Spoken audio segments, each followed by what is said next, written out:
কলা শুধু সুস্বাদু ফলই না, বরং অনেক ভিটামিন, মিনারেল, ফাইবারে ভরপুর। এখানে 9টা কারণ বলবো যেটার জন্য আপনি প্রতিদিন কমপক্ষে একটা করে কলা খাবেন। প্রথমত, কলাতে প্রচুর পটাশিয়াম থাকে। পটাশিয়ামের সবচেয়ে বড় সোর্স হচ্ছে কলা। প্রপার হার্ট আর মাসল ফাংশন করার জন্য পটাশিয়ামের অন্য গুরুত্বপূর্ণ ভূমিকা থাকে। পটাশিয়াম ব্লাড প্রেশার নিয়ন্ত্রণ রাখে। সোডিয়ামের ঘনত্বর এফেক্টে হাইপারটেনশনের রিস্ক কমিয়ে আনে, সাথে কার্ডিওভাস্কুলারের স্বাস্থ্য ভালো রাখে। দ্বিতীয়, কলাতে প্রচুর ডায়েটারি ফাইবারের উপস্থিতির কারণে কোষ্ঠকাঠিন্য দূর হয়। সলিউবল ফাইবার আর পেকটিন থাকাতে আমাদের ডাইজেস্টিভ ট্র্যাক্ট স্মুথ রাখে, তাতে পেট ফোলা দূর হয়।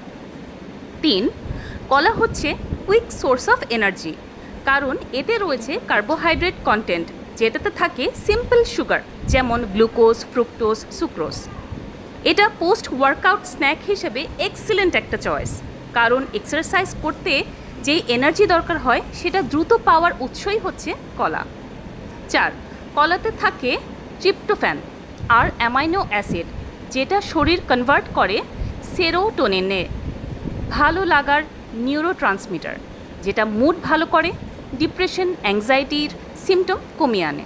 5, পটাশিয়াম বাদেও কলাতে অ্যান্টিঅক্সিডেন্ট ভিটামিন থাকে, যেটা হার্টের স্বাস্থ্য ভালো করে।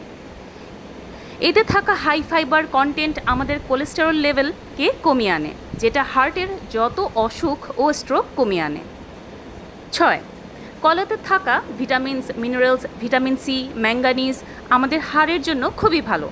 এরা আমাদের শরীরে কোলাজেন বাড়ায় আর হাড্ডি মজবুত করে, যেটা আমাদের ফ্র্যাকচার আর অস্টিওপোরোসিসের রিস্ক কমিয়ে আনে। 7, যেই ফাইবার কলাতে থাকে, বিশেষ করে পেকটিন, সাহায্য করে যাতে আমাদের রক্তনালী খুব ধীরে চিনিকে অ্যাবজর্ব করে। এতে ব্লাড সুগার লেভেল নিয়ন্ত্রণ থাকে। এর জন্য ডায়াবেটিক পেশেন্টদের জন্য কলা একটা সুটেবল ফল ব্লাড সুগারকে ম্যানেজ করার জন্য। 8, কলাতে হচ্ছে ভিটামিন এ, সি, ই এর খুব ভালো একটা সোর্স, যেটা আমাদের স্কিনের স্বাস্থ্যকে ভালো রাখে, আমাদের বলিরেখা কমিয়ে আনে আর স্কিনের টেক্সচার ধরে রাখে আর হাইড্রেটেড রাখে। 9, কলা হচ্ছে হাই ওয়াটার কন্টেন্ট ফল, যেটা আমাদের শরীর হাইড্রেটেড রাখে। হাইড্রেটেড থাকলে বডি ফাংশন ভালোভাবে করে, হজম ভালো হয়, ত্বক সুস্থ থাকে, আমাদের সেলুলার ফাংশন আর এনার্জি লেভেলকে পুরোপুরিভাবে সঠিক রাখে।